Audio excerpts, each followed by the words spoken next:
चाचा जी और तरु कन्या। एक आदमी घर में घुस रहा। कहाँ जाते हो? मुझे चाचा चौधरी से मिलना है, बहुत जरूरी काम है।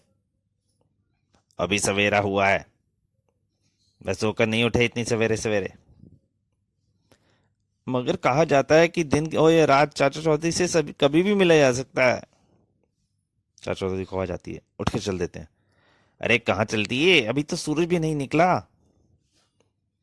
बाहर से कुछ आवाजें आ रही हैं, शायद कोई मुझसे मिलना चाहता है। चाचा चौधरी मेरी मदद करो। वो पैरों में गिर जाता है चाचा चौधरी के। ये तो बेहोश हो गया। चाचा चौधरी ने उस व्यक्ति के मुंह पर पानी का छींटा मारा। वह होश में आ रहा है। ओह, घबराओ नहीं, बताओ क्या हुआ। एक अत्यंत सुंदर लड़की, जैसी कोई अप्सरा समा आसमान से उतरी हो, मेरा भाई गोकुल उस पर मोहित हो गया, और फिर गोकुल ने मेरी आंखों के सामने गायब हो गया। साबू हंसने गया था, हा हा हा हा, अच्छी फिल्मी कहानी है। साबू, चुप हो जाओ, मुझे पूरी बात सुनने दो। मुझे पूरी बात बताओ। मैं और मेरा भाई गोकुल दूसरे कस्बे में हाट पर माल बेचने जाते थे। दिन भर सारा माल बेचते और शाम को अपने गांव लौट आते। एक दिन हाट पर नौटंकी आई हुई थी। हम दोनों उसे देखने का फैसला किया। नौटंकी देखकर जब लौट रहे थे तो रात अधिक हो चुकी थी। नौटंकी अच्छी थी, हाँ, मगर अब जब रात के अंधेरे में गांव तक पैदल चलना पड़ेगा तो नानी याद आ जाएगी। भाई क्यों ना हम इस जंगल में रात काट लें, सवेरे घर चले आएंगे। ठीक है गोकुल। मैं पेड़ के नीचे हम भाइयों ने अपना सामान रखा और सोने की तैयारी करने लगे। तभी सामने के एक पेड़ से आंखों को चकाचौंध करने वाली रोशनी निकली। हमने देखा कि एक अत्यंत रूपसी कन्या पेड़ पर बैठी है। क्या डर गए? तुम कौन हो, पेड़ पर क्यों बैठी हो? मैं तरु कन्या हूँ।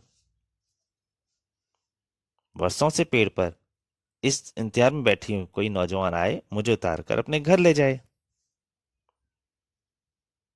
मैं आता हूँ, तुम्हें पेड़ से उतार कर तुमसे शादी करूंगा। गोकुल वहां मत जाओ, वह मगचरी का है, एक धोखा है। मोह में अंधे मेरे भाई ने एक न सुनी और संजीव को पाने के लिए पेड़ पर चढ़ गया। लेकिन ऊपर पहुंचते ही उसकी चीख सुनाई दी और वह लुप्त हो गया। बचाओ! हा हा हा हा हा। उसके बाद मैं बेताशा भागा कि जब तक कि मैं यहाँ नहीं पहुंच गया। सब्र करो, आज रात हम गोकुल को ढूंढने की कोशिश करेंगे। रात को चलो, हमें वह जगह बताओ जहाँ गोकुल विलीन हो गया था। चाचा चौधरी उसी जगह पर जाकर आराम करने लगा।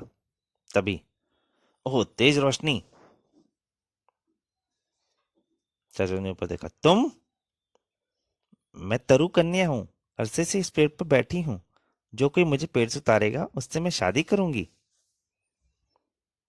तुम बहादुर हो, एक अबला को मुसीबत से बचाओ, मुझे नीचे उतारो। खूबसूरत औरत, कूदो, अपने आप जमीन पर आ जाओगी। वो गुस्सा थे, इतनी ऊंचाई से अगर मैं कूदी तो क्या मेरी हड्डी पतली ना टूट जाएंगी? हम्म, तुम अक्लमंद हो। अच्छा, जाकर मैं सीढ़ी लाता हूँ। क्या बेवकूफ सी बातें करते हो। उधर तुम सीढ़ी लेने गए, उधर कोई दूसरा आकर मुझे ले जाएगा। तुम ठीक कहती हो, एक और रास्ता है तुम्हें नीचे उतारने का। साबू, इस पेड़ को उखाड़ दो। साबू पेड़ को उखाड़ना शुरू करता है, चिल्लाती है, नहीं। साबू दम लगाता है, हिया। और पेड़ उखड़ जाता है। पेड़ के नीचे बहुत सारे आदमी दिखाई देते हैं जड़ में। भाई गोकुल, हम आजाद हो गए। पेड़ का तना खोखला था, जिसे लड़की ने पत्तों से ढक दिया था। जो कोई ऊपर चाहता था, चढ़ता था, खोखले तने से होता हुआ नीचे से अड्डे में गिर जाता था। लेकिन खोखले पेड़ में क्यों नहीं गिरी लड़की, क्यों नहीं गिरी? इसका जवाब तरु कन्या देगी। दरअसल मैं एक गरीब और अनाथ लड़की थी, मेरे जेवर नकली हैं। राहगीरों को लूटने का मुझे ये आसान तरीका लगा कि तरुकन्या बन जाऊं। राहगीर खोखले पेड़ से नीचे गिर जाता था तो मैं उसका सामान बटोर कर घर चल देती थी। मैं रात को रस्सी की सीढ़ी से पेड़ की शाख पर चढ़ती थी, फिर रस्सी की सीढ़ी को ऊपर खींच लेती थी। रात का अंधेरा और घने पत्ते रस्सी को सीढ़ी को छिपाने में मदद करते थे। और वह आंखों को चकाचौंध करने वाली रोशनी इस टॉर्च की थी। अंधेरे में राहगीर का ध्यान आकर्षित करने के लिए यह उपयोगी थी। लूट का सामान वापस कर दो और गोकुल से शादी कर लो, यह तुम्हारा ध्यान रखेगा। मैं भी यही चाहती हूँ। तो दोस्तों, ये कहानी यहीं तक। प्लीज़ अच्छी लगे तो लाइक कीजिए और शेयर कीजिए, क्योंकि आप जितने